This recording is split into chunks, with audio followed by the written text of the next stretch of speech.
Capítulo 3: Repensar a medição. A melhor forma de prever o sucesso. Se os fóruns de discussão em redes com LinkedIn são algo a seguir, muitas empresas acham confuso escolher os sinais de talento a serem medidos. Os fóruns estão cheios de pedidos de sugestão sobre quais medições utilizar e as respostas muitas vezes não esclarecem o problema. Que haja alguma confusão não é surpresa. Como vimos no capítulo anterior, não existe um sinal único de talento que deva ser sempre medido, e a capacidade da maioria das medições em prever o sucesso continua frustrantemente baixa. No entanto, conforme mostraremos neste capítulo, existem algumas orientações claras que todas as empresas podem seguir, que facilitam a tarefa de saber o que medir e que podem fundamentalmente melhorar a capacidade das empresas de identificar os talentos e prever o sucesso. Começamos apresentando alguns princípios orientadores para decidir o que medir e para escolher as combinações de fatores que permitam prever melhor o sucesso. Em seguida, tomamos um breve desvio para verificar se esses princípios orientadores também se aplicam a algo muitas vezes considerado bastante diferente de medir a capacidade de alguém de realizar um trabalho, o potencial no longo prazo.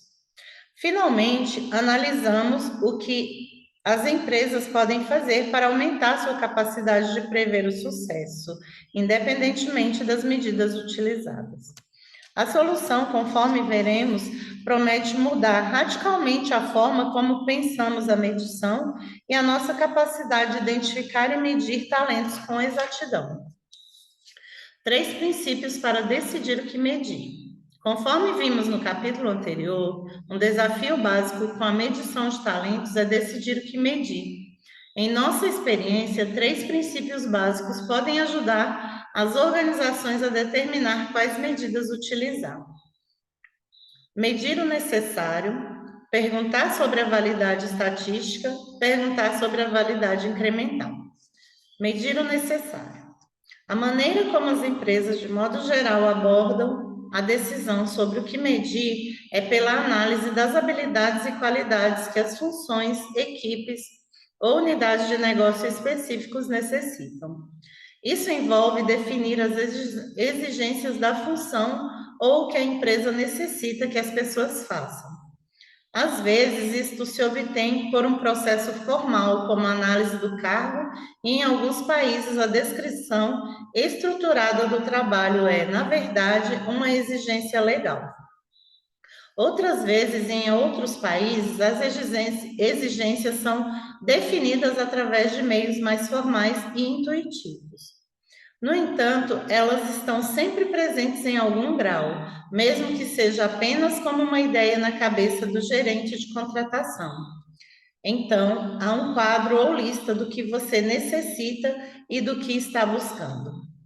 O importante é que essa lista seja explicitamente preparada e que distinga claramente os 2 ou 3 aspectos mais fundamentais para assegurar o sucesso das pessoas.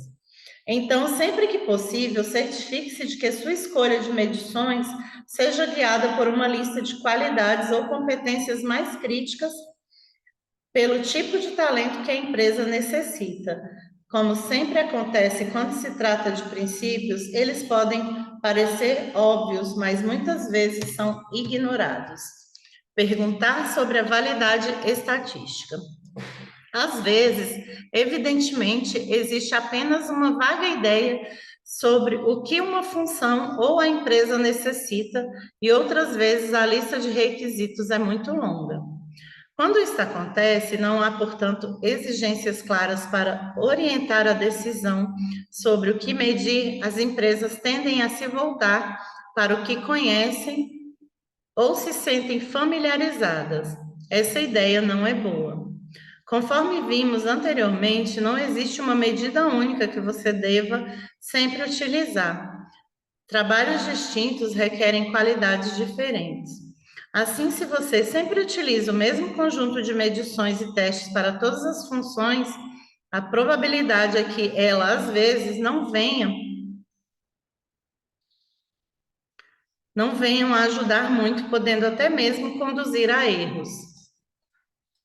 Em vez de recorrer àquilo que lhes é familiar, então, a única pergunta que todas as empresas devem sempre fazer ao recolher o que é medir é o seguinte: o quanto este fator é importante na previsão do sucesso neste tipo específico de função?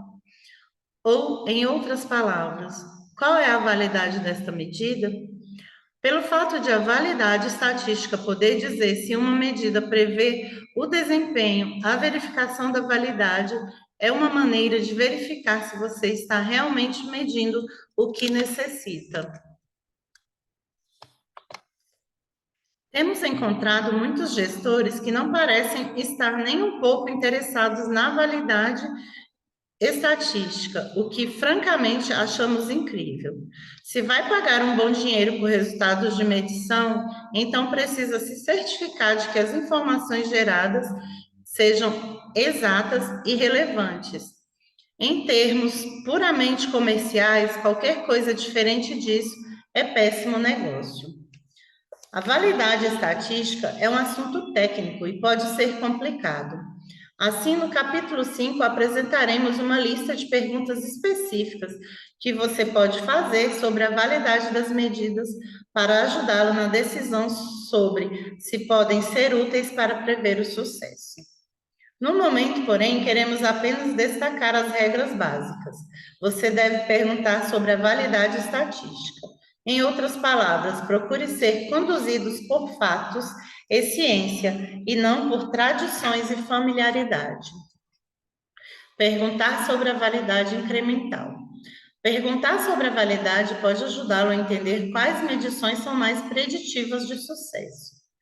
No entanto, conforme já observamos, o talento é composto por uma mistura de várias qualidades e habilidades, de modo que você precisa utilizar várias medições e, para descobrir a melhor combinação, precisa fazer uma pergunta diferente. Perguntar apenas sobre as validades estatísticas não vai funcionar, porque quando pergunta sobre a validade de um teste específico, está perguntando quanto uma medição é boa em si mesma, independentemente de qualquer outro aspecto. Para descobrir a melhor combinação, é preciso fazer uma pergunta diferente sobre a validade incremental. Trata-se da quantidade de validade que uma medição consegue oferecer, sobrepondo-se à outra. O quanto de informação ou validade adicional que fornece em combinação com quaisquer outras medidas que você esteja utilizando. Por exemplo, sabemos que os testes de integridade baseados na personalidade estão muito longe de ser tão boas quanto as medições de inteligência quando se trata de prever o sucesso. Com base nisso, podemos decidir não utilizá-los, mas quando analisamos a validade incremental que oferecem aos testes de inteligência, a história fica completamente diferente. Descobrimos que podemos acrescentar em torno de 0,14 ponto sobre o valor 0,50 ou mais de validade que as medições de inteligência nos dão. Portanto, temos agora a validade de 0,64, que conseguem responder por mais de 40% das causas de sucesso. Do mesmo modo, os testes de personalidade parecem oferecer uma validade incremental significativa para a inteligência na maioria das funções, embora a definição exata do valor dependa da função e dos testes utilizados. Às vezes, evidentemente, as medições que você poderá esperar que oferecessem uma validade incremental não o fazem. Há evidências, por exemplo, de que se você já utiliza testes de inteligência e personalidade, o acréscimo de uma medição de inteligência emocional oferecerá pouca validade adicional. Outro exemplo vem da combinação de testes de inteligência com testes de amostras de trabalho. Para trabalhos de média complexidade e validade dos testes de inteligência é em torno de 0,51. E para os testes de amostras de trabalho é em torno de 0,54. Com base nisso, você poderia pensar que, combinando os dois, poderia chegar a uma excelente previsão de sucesso. Infelizmente, não é o que acontece. As pesquisas mostram que o desempenho em testes de amostras de trabalho é, em grande parte, consequência da inteligência. Pessoas inteligentes tendem a mostrar resultados melhores neles. Em outras palavras, grande parte do que os testes de amostras de trabalho medem é a inteligência. Portanto, oferecem pouca validade incremental aos testes de inteligência. Poderia parecer que mediam aspectos diferentes, mas perguntando sobre a validade incremental, poderá constatar que eles avaliam mais ou menos a mesma coisa. Portanto, a validade incremental explica por que a utilização de mais medições nem sempre é melhor. Recentemente, nos reunimos com representantes de uma empresa que, além de entrevistas, utilizavam 7 tipos diferentes de teste. Quanto mais testes fizessem, maior seria a exatidão com que conseguiriam prever o desempenho. No entanto, se tivessem considerado a validade incremental que cada teste oferece sobre os demais, teriam constatado provavelmente que isso não é verdade. Assim, embora possa ser tentador utilizar o máximo possível de testes com as maiores validades, concentrar-se apenas na validade estatística possivelmente conduza às combinações erradas, ou pelo menos não às melhores. Perguntar sobre a validade incremental pode fazer toda a diferença. Ela é o critério para aferir quais combinações de fatores são melhores para prever o sucesso. Considerando que trabalhos distintos necessitam de qualidades diferentes, a combinação mais eficaz variará entre funções e empresas. No entanto, como orientação geral, recomendamos que comece por identificar uma base para o seu processo de medição como uma competência específica ou um critério de trabalho. Geralmente é a coisa mais importante que a empresa em geral ou uma função em especial necessita dos indivíduos que estão sendo medidos. Em seguida, procure dentre as outras medições que você poderia utilizar e que são relevantes para aquela função, aquelas que oferecem a melhor validade incremental sobre o seu ponto de partida. Da próxima vez que um fornecedor lhe mostrar uma medição, não se satisfaça apenas em saber qual é a sua validade estatística. Pergunte qual o nível de validade incremental que ela pode oferecer sobre os outros fatores que você já mede. Como até hoje há poucas pesquisas sobre esse assunto, é possível que eles não saibam respostas para os testes específicos de seu interesse. Porém, devem ter uma ideia geral e a formulação de perguntas fará ambos se concentrarem no assunto, ajudando, portanto, a assegurar que você obtenha combinações eficazes de medições e não utilize testes redundantes. Medição do potencial.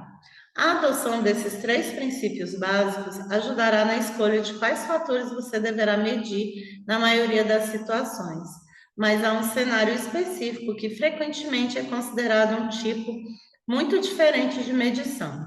A tendência cada vez mais comum de as empresas medirem o potencial de sucesso em longo prazo dos indivíduos.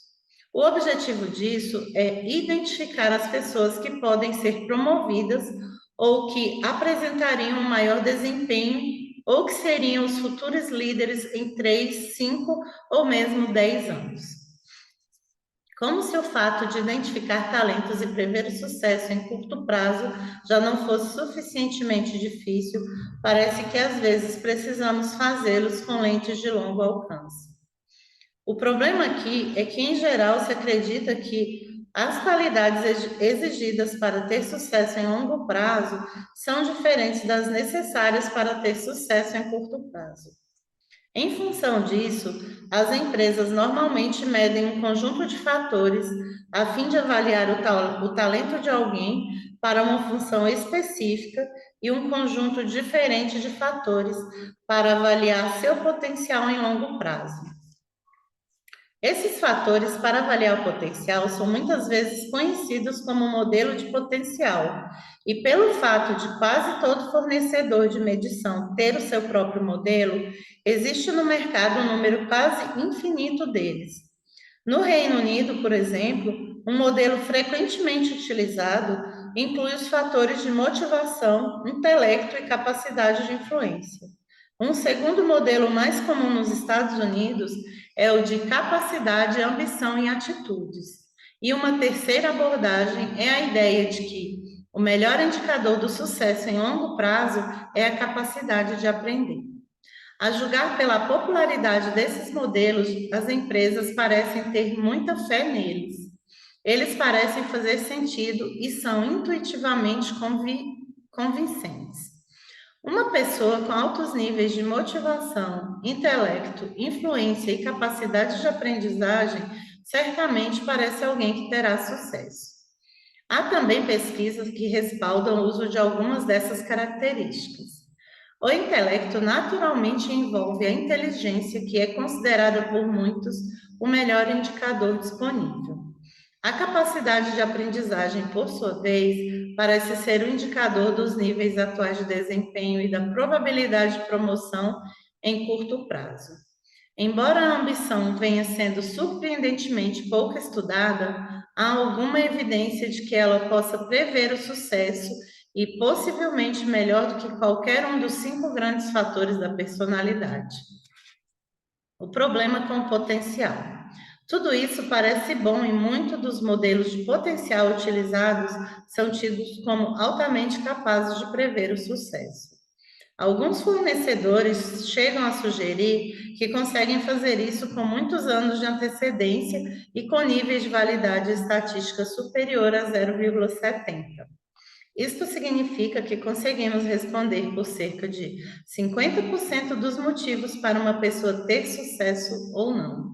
Entretanto, poucos desses modelos e ferramentas foram validados de forma independentemente e não existem provas gerais sobre quais fatores podem prever melhor o sucesso em longo prazo. Da pesquisa que tem sido feita, porém, duas grandes conclusões podem ser extraídas sobre quais fatores medir para avaliar o potencial em longo prazo. Em primeiro lugar, os fatores com maior capacidade de prever o sucesso em longo prazo são geralmente os mesmos que preveem melhor o desempenho atual. Se observar algumas funções específicas, isso pode não ser verdade.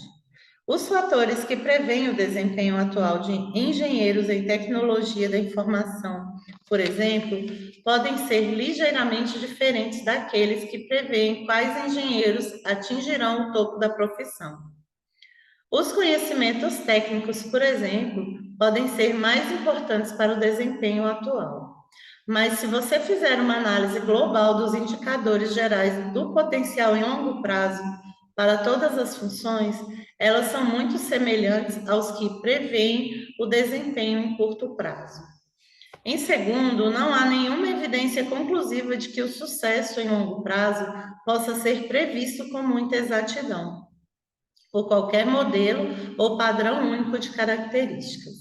Analisar as combinações específicas de qualidades pessoais pode naturalmente ser melhor do que apenas contar com o acaso para identificar aqueles com alto potencial. Mas não vamos nos iludir. Considerando o número elevado de variáveis envolvidas na determinação do sucesso ao longo do período de grande tempo, identificar o potencial é muito difícil. Do ponto de vista puramente técnico, tentar prever o potencial com exatidão é como tentar acertar um tiro em uma formiga a 1 quilômetro de distância à noite. Como prever o sucesso em longo prazo? Então, o que você deve fazer se precisar medir o potencial? Afinal, muitas empresas dependem dessas avaliações para orientar o investimento em treinamento. Em geral, os 3 princípios que descrevemos para a escolha do que medir se aplicam tanto para quando você está tentando medir o potencial em longo prazo, quanto para quando está tentando prever o sucesso em curto prazo. Você deve perguntar o tipo de talento que a empresa necessita. Quais dessas habilidades e qualidades têm maior possibilidade de prever o sucesso? E quais combinações de fatores geram as maiores validades? No entanto, para ajudar a decidir como medir o potencial, há algumas orientações que gostaríamos de acrescentar. Primeiro, não pense que precisa utilizar uma medida especial para o potencial. Sem dúvida, complemente suas avaliações de desempenho com outras medições, mas elas não precisam ser modelos especiais de potencial. Lembre-se, dependendo da função, uma combinação de testes de inteligência e de personalidade consegue prever o sucesso com uma validade entre 0,55 e 0,65. Uma medição do potencial precisará igualar ou ser melhor do que isso. A outra é: não olhe muito longe à frente. Quanto mais no futuro tentar prever o sucesso, menor a probabilidade de que esteja certo. Para ter uma boa chance de prever com exatidão quais pessoas apresentam maior probabilidade de sucesso, concentre-se apenas em tentar identificar quem tem potencial para ser promovido para o próximo nível hierárquico. Isto facilitará a definição de quais habilidades e qualidades são mais necessárias para ter sucesso e melhorará a sua probabilidade de estar certo. A próxima é: utilize mais de um modelo de potencial em toda a empresa. Os fatores exigidos para o sucesso provavelmente deverão variar em diferentes níveis hierárquicos da empresa. Por exemplo, as características que identificam com maior exatidão o potencial de progresso dos executivos provavelmente serão diferentes daqueles que preveem o potencial para recém-formados. Eles podem variar em diferentes funções ou partes da empresa. A próxima é: responda a pergunta: potencial para quê? Ninguém tem potencial para atender, não importa o quê. Todos nós precisamos de determinadas circunstâncias ou ambientes para realizar o nosso potencial. Um urso polar pode ser um animal extraordinário, mas ele não se dará bem em uma praia ensolarada. Muitos leitores provavelmente conhecem pessoas que tiveram sucesso em uma função, mas fracassaram em outra. Um exemplo disso são os líderes que promovem a recuperação de empresas. Eles normalmente têm motivação e talento para trazer uma empresa de volta do precipício. No entanto, podem apresentar dificuldades após a recuperação se não possuírem as qualidades mais necessárias para construir e desenvolver. Sempre que possível, então, certifique-se de que as medições não digam apenas o quanto alguém possui de potencial, mas que digam também para o que ele ou ela tem potencial, ou seja, os tipos de função e ambiente de trabalho onde os indivíduos têm maior probabilidade de sucesso. Para os gestores que medem o potencial como parte de uma avaliação anual, isto pode ser uma complicação desnecessária, mas para métodos e ferramentas mais formais, deveria ser um requisito. Em último ponto, pode surpreender alguns leitores. Afinal, atualmente é comum as empresas avaliarem o potencial geral das pessoas. No entanto, este é um ponto fundamental que toca uma questão que se esconde por trás de toda a medição: a importância do contexto. O fato é que o sucesso de alguém é determinado não apenas por seu talento, mas também por aspectos como as oportunidades que essa pessoa tem e o ambiente de negócio em que está atuando.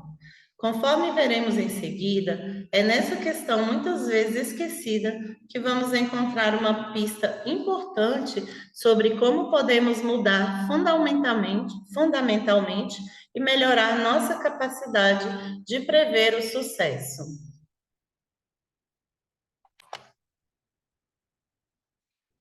Da medição de talentos à adequação dos talentos. Se você olhar para todo o mercado de medição, há muitos fornecedores dizendo que possuem novas medidas radicalmente aperfeiçoadas e fazendo publicidade com a alegação do tipo: a avaliação nunca mais será a mesma. Um grande exemplo disso é a recente tendência entre alguns fornecedores de competir sobre o tamanho de seu benchmark, ou seja, o número de pessoas que testaram. A ideia é que quanto mais pessoas medirem, maior sua capacidade de conhecer os padrões de um determinado setor de atividade. No entanto, apesar de todas as suas aplicações, um benchmark maior não se constitui em uma real virada de jogo. A realidade é que, em geral, as medições não fazem previsões melhores hoje do que faziam há 30 anos. A evolução dos indicadores gerou medições mais novas, mais curtas e mais inteligentes, mas não produziu medições com capacidade de previsão substancialmente maior. Algum progresso, sem dúvida, virá do desenvolvimento das atuais medições. Temos visto, por exemplo, o movimento em direção a medições mais amplas de inteligência e de medições mais específicas de personalidade. Porém, para melhorar substancialmente nossa capacidade de prever o sucesso, precisamos começar a fazer algo radicalmente diferente. A solução, conforme já demos a entender, está na interação entre os talentos dos indivíduos e as necessidades e demandas de seu ambiente. Isto é algo que realmente já está sendo levado em conta nos processos de seleção, no sentido de que geralmente existe uma descrição da função a ser preenchida em comparação com a qual as capacidades dos indivíduos são avaliadas. Portanto, já presumimos que o sucesso de uma pessoa não depende apenas das qualidades que possua, mas do grau de adequação entre ela e a função a ser ocupada. A importância da adequação. A importância do grau de adequação entre os talentos de uma pessoa e as demandas de suas funções pode ser vista em um estudo que analisou o impacto dos líderes da General Electric ao se mudarem para outra empresa. A GE é um exemplo especialmente interessante, pois a empresa tentou deliberadamente desenvolver líderes com uma gama de experiências diferentes, de modo que adquirissem habilidades de liderança genéricas que poderiam transportar para qualquer função. Eles eram a personificação do gerente Martini, ou seja, aquele que poderia ser bom em qualquer hora e em qualquer lugar. Seja como for, o mercado certamente parecia acreditar nisso. Em 85% dos casos, o preço das ações da empresa contratante subiu assim que foi anunciado que um céu vindo da GE tinha sido nomeado. Os pesquisadores, porém, queriam verificar se esta fé se justificava. Para tanto, classificaram os desafios estratégicos enfrentados pela empresa e, utilizando currículos, os conjuntos de habilidades dos ex-líderes da GE, distinguindo entre os diferentes tipos de experiências de liderança. Em seguida, separaram os CEOs em dois grupos. Em um deles, havia uma boa correspondência entre a necessidade da empresa e o conjunto de habilidades dos líderes. No outro, havia uma incompatibilidade.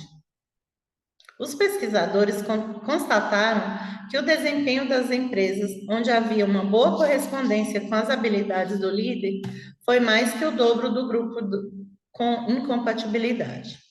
Assim, as habilidades da liderança não parecem ser algo que se possa transportar como muitas vezes se pensava, e uma boa adequação entre pessoa e função dá retorno, literalmente. A grande maioria das empresas percebe isso. Pode ter havido um tempo em que selecionar as melhores pessoas era o que mais importava. Atualmente, porém, tentamos, em geral, escolher a melhor pessoa para um trabalho específico. Temos descrições de funções para comparar com as habilidades das pessoas. Mesmo quando avaliamos pessoas para fins de treinamento e desenvolvimento, normalmente o fazemos sem perder de vista se elas poderão ser eficazes em suas novas funções.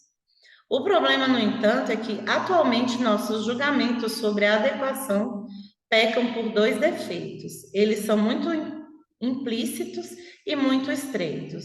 Vamos analisar brevemente cada um deles. A necessidade de tornar a adequação mais explícita. Embora os recrutadores costumam considerar o quanto uma pessoa está capacitada para a função, raramente vemos uma classificação real de adequação. Isto pode não parecer significativo, mas é.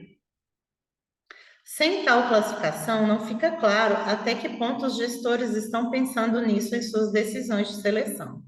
Assim, a primeira medida a tomar, a fim de melhorar nossa capacidade de prever o sucesso, é assegurar sempre que possível que seja dada uma verdadeira pontuação para o grau de adequação entre a pessoa e a função. Precisamos mudar a ênfase na medição de talentos, passando de quem é melhor para quem é mais adequado. Em outras palavras, pensando da medição de talentos para a sua adequação. A importância disso pode ser constatada nos riscos associados ao uso de classificações do tipo índice de liderança. São pontuações simples e genéricas sobre o quanto um líder é bom em geral, na verdade, de medir o quanto se trata de um líder Martini. Essas classificações são obviamente atraentes, pois são claras e simples, mas as evidências mostram que são simplistas demais, já que poucas pessoas, se é que existe alguma, são igualmente boas em todas as situações. Uma classificação simples sobre o quanto alguém é bom líder pode ser atraente, mas é uma miragem e nos condena a prever o sucesso apenas com limitada exatidão. As pessoas não são boas em tudo, elas são boas em algo e em determinadas circunstâncias. Assim, se quisermos transformar dados sobre talentos em uma verdadeira inteligência de talentos, precisamos entender a questão da adequação e medi-la explicitamente. A necessidade de ampliar a adequação. Mesmo quando presumivelmente estamos medindo a adequação, tendemos a fazê-lo de forma muito estreita. Não há muita dúvida de que o desempenho das pessoas é afetado pelo ambiente em que trabalham, aspectos como relacionamento com o chefe, os colegas de trabalho e a cultura da empresa. No entanto, normalmente não medimos explicitamente o grau de adequação entre os indivíduos e esses fatores ambientais. A importância disso é que fatores mais abrangentes têm se mostrado repetidamente mais essenciais para o sucesso. Na década de 70, por exemplo, um estudo na Exxon analisou o impacto de 4 fatores ambientais sobre o sucesso gerencial. O desafio da primeira atribuição de trabalho, a estabilidade de vida, a correspondência entre personalidade do gestor e do subordinado e o sucesso do gerente imediato. Os pesquisadores constataram que esses fatores respondiam por até 22% dos fatores que determinam o desempenho, além do que já havia sido previsto pela inteligência e personalidade. Mais recentemente, um estudo indagou aos gestores o quanto eles estavam satisfeitos com a qualidade dos novos funcionários contratados. Dividindo os gestores em três grupos, dependendo se achavam que a qualidade do talento contratado era alta, média ou baixa, os pesquisadores analisaram as diferenças nas práticas de contratação. Descobriram que a consideração da adequação cultural pareceu ser mais importante para assegurar um talento de alta qualidade do que ter descrição detalhada das funções. No entanto, o ambiente não é essencial apenas para o desempenho. Ele também afeta a capacidade de alguns dos sinais mais conhecidos de talento para prever o sucesso. Por exemplo, em culturas empresariais onde as pessoas possuem um alto grau de autonomia, a personalidade parece ser um fator mais importante para o sucesso do que em ambientes com pouca autonomia. Também capacidade de realização parece ser mais importante para o sucesso em ambientes onde existe um grau elevado de política organizacional. Do mesmo modo, a inteligência parece prever melhor a eficácia da liderança em situações de baixa tensão e em tarefas que exigem graus elevados de comando. Além disso, a relação entre a inteligência dos líderes e a de suas equipes parece ser essencial. Se houver uma diferença muito grande entre elas, uma inteligência superior pode até mesmo ser prejudicial para a probabilidade de sucesso de um líder. Em resumo, se não começarmos a analisar o ambiente em que o desempenho ocorre, teremos dificuldade para entender por que algumas pessoas fracassam, apesar de serem grandes promessas, e por que outras têm sucesso, apesar de todas as evidências em contrário. Evidentemente, as empresas não têm ignorado completamente o ambiente mais amplo. Por algumas décadas, a medição da adequação cultural tem feito parte do processo de seleção para cargos no exterior, mas isto realmente não se espalhou para além dessa pequena aplicação. Uma prática cada vez mais comum é as organizações tentarem identificar e selecionar indivíduos que se encaixam em seus respectivos valores e normas. Entretanto, assim como os modelos de competência, os sistemas de valores são muitas vezes mais aspirações do que reflexos de uma realidade. Além disso, as medições dos valores das pessoas também têm dificuldades técnicas, pois muitos dizem que são fáceis de falsificar e, portanto, pouco confiáveis como fonte de informação. Então, quais os aspectos da forma como as pessoas se encaixam em seu ambiente de trabalho deveríamos estar medindo? 4 tipos úteis de adequação. A correspondência de pessoas com funções normalmente envolve 4 tipos diferentes de adequação. Vê figura 3.1. Essa figura aqui, tá, gente? Não sei se vocês conseguem ver aí, tá um pouquinho sem foco, mas eu vou ler. A primeira é adequação, pessoa-função. O grau de adequação entre as qualidades da pessoa e as exigências de uma função específica. A outra bolinha é adequação de pessoas, pessoa-organização.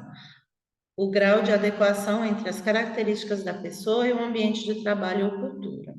A outra é adequação pessoa-equipe, o grau de adequação entre as pessoas e os colegas com quem irá trabalhar mais de perto.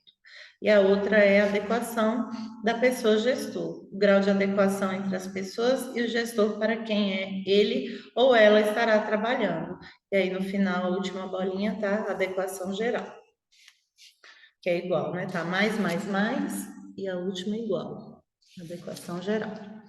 Uma análise de 172 estudos constatou que esses 4 tipos de adequação eram mais ou menos distintos. Também constatou que todos são importantes. Como poderíamos esperar, a adequação pessoa-função é importante para prever desempenho, produtividade, satisfação no emprego e redução do estresse no trabalho. A adequação pessoa-organização, por sua vez, parece prever melhor o grau de compromisso, comportamentos de cidadania organizacional e rotatividade de pessoal. A adequação pessoa-equipe tem sido menos estudada, mas parece prever a qualidade do relacionamento com os colegas de trabalho. Desculpa. Finalmente, a adequação pessoa-gestor prevê o grau de satisfação dos funcionários com o seu gestor e a rotatividade de pessoal. Como diz o velho ditado, as pessoas entram nas empresas por causa delas, mas saem por causa dos chefes. É importante ressaltar que quando dizemos adequação, não queremos necessariamente dizer semelhança. Por exemplo, há alguma sugestão de que os níveis de desempenho possam ser maiores quando os gestores e os funcionários possuem características diferentes de personalidade. Da mesma forma, a diversidade entre os membros da equipe pode ser um problema ou uma vantagem, dependendo do tipo de função. Onde a inovação ou a experimentação é importante, a diversidade provavelmente aumenta o desempenho. Já para tarefas como foco na produção ou execução, equipes homogêneas podem superar as equipes com maior diversificação. 3 etapas para medir a adequação. Então, o que isso significa para a forma como medimos talentos e para a forma como podemos transformar os dados sobre talentos em uma inteligência de talentos? Fazemos 3 recomendações fundamentais. A primeira: fatores ambientais contextuais devem ser acrescentados à descrição das funções da função e incluídos nos critérios básicos de seleção. Isso porque antes de conseguir medir a adequação, você precisa saber o que a pessoa tem de se encaixar. Se a adequação do talento for para se tornar parte integrante da forma como as empresas fazem a medição, ela precisa se tornar um elemento padrão das descrições de funções. Voltaremos a isso no capítulo 6, quando analisarmos a implantação da medição de talentos. 2. Ao examinar os registros de sucesso no passado dos indivíduos por meio de entrevistas ou currículo, procure analisar a possibilidade de transferência deste sucesso. Assegure, então, que os gestores e recrutadores se concentrem não apenas naquilo que as pessoas realizaram e como, mas também no ambiente em que realizaram. 3. Além da adequação pessoa-função, as organizações devem medir explicitamente as adequações pessoa-organização, pessoa-equipe e pessoa-gestor, em todos os processos de medição de talentos para seleção e desenvolvimento.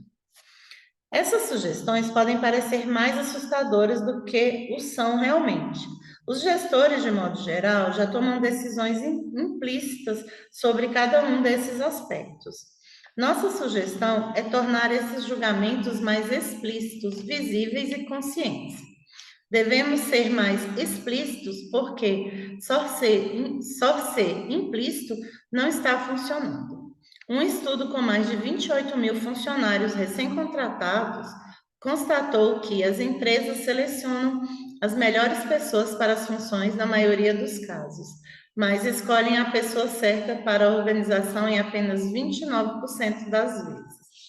Isso não precisa ser complexo. Por exemplo, como um mínimo fácil de alcançar, as organizações poderiam requerer dos avaliadores e gestores responsáveis pelas decisões que fornecessem uma classificação simples de cada um desses 4 tipos de adequações. As classificações de adequações poderiam então ser somadas para dar uma pontuação geral, ou poderiam ter pesos diferentes para enfatizar tipos específicos de adequação. Naturalmente, é possível ir mais longe. Já existem testes culturais e de personalidade que possibilitam comparar as personalidades dos indivíduos com a cultura organizacional predominante ou com a própria personalidade e forma de trabalhar do gestor. O mundialmente utilizado teste PAP de personalidade, por exemplo, vem com uma ferramenta de definição do perfil da função que permite aos gestores ou especialistas da função responder a um pequeno questionário que determina as exigências do cargo. O relatório final do teste, portanto, além de permitir a descrição da personalidade do indivíduo, mostra também como ele pode se encaixar ou não nas exigências do cargo. De fato, as questões da adequação parecem ser o lugar em que os fatores de caráter e personalidade finalmente demonstram os níveis de importância para prever o sucesso que deles esperamos. Mostramos no capítulo anterior que os testes de personalidade têm sido em grande parte desanimadoramente ruins para prever o desempenho, pelo menos quando comparados aos testes de inteligência.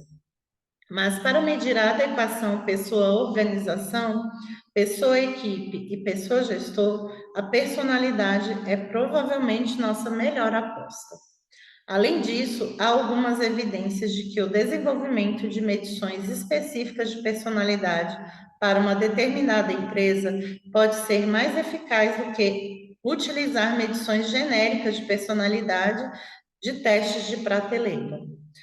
Como atualmente isso não é feito com frequência, há necessidade de mais pesquisas sobre o assunto e, obviamente, só faria sentido para organizações maiores, mas com uma opção em longo prazo pode valer a pena explorar.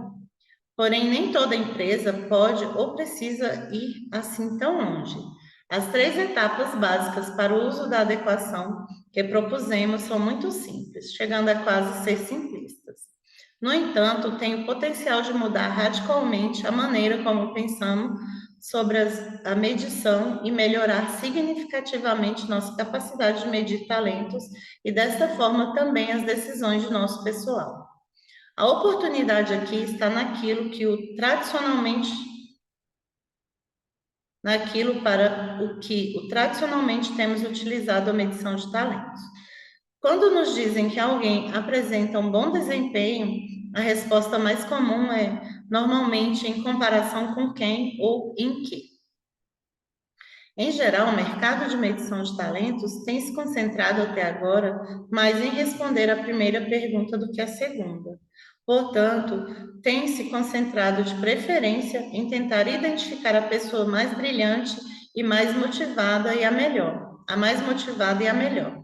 Daí a popularidade atual do benchmark genérico, que ajuda as empresas a entender o quanto seu pessoal é bom em comparação aos funcionários de outras empresas.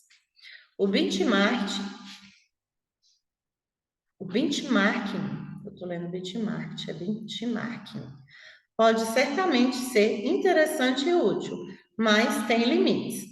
Em razão de não se concentrar mais explicitamente na adequação e considerar de modo suficiente o contexto, deixa de fora uma grande parte do tudo. Para desenvolver uma verdadeira inteligência de talentos, alcançar uma visão de valor agregado de talento e verdadeiramente causar algum impacto significativo na empresa com a medição de talentos, precisamos conseguir responder à pergunta em que. A boa notícia é que podemos respondê-la, e a chave para tal questão é a questão da adequação. E a chave para tal é a questão da adequação. Mudança da medição de talentos. No capítulo anterior, analisamos alguns fatores que as empresas têm geralmente tentado medir para identificar talentos e prever o sucesso. Descobrimos que muitas dessas medições são menos eficazes do que poderíamos ter imaginado e que não parece existir um único fator X especial. Neste capítulo, analisamos o que as empresas podem fazer para extrair o máximo dessas medições e melhorar sua capacidade de medir talentos com exatidão. Vimos como o fato de seguir 3 princípios pode tornar mais simples a escolha das medidas corretas, a fim de medir tanto o talento imediato quanto o potencial em longo prazo. Temos enfatizado a importância de ser claro sobre o que a empresa e as funções específicas necessitam e a importância fundamental de se verificar a validade preditiva dos fatores que pretende medir. Também vimos como selecionar combinações de medidas considerando a validade incremental e que a forma de escolher o que medir para tentar identificar o potencial em longo prazo não precisa ser muito diferente da escolha de como medir o sucesso em curto prazo. Finalmente, analisamos como as empresas podem melhorar sua capacidade de prever o sucesso, considerando a adequação de forma mais ampla e explícita. Também sugerimos 3 maneiras pelas quais isso pode ser implantado. Em vez de olhar para o mercado em busca de soluções, as organizações devem começar a liderar o processo. Se as empresas começarem a se concentrar nessas questões, o mercado de medição vai segui-las e passará a produzir medições mais sofisticadas para ajudá-las. Se uma quantidade considerável de empresas fizer mudanças, poderemos alcançar uma verdadeira transformação e uma renovação da área de medição de talentos. No capítulo 2 e 3, nos concentramos no que medir, descrevendo os sinais mais comuns de sucesso que são medidos, sua utilidade, suas limitações e como melhorá-los. Agora, nos próximos 2 capítulos, vamos analisar como medi-los, os vários métodos, ferramentas e técnicas disponíveis e a melhor forma de escolher qual utilizar.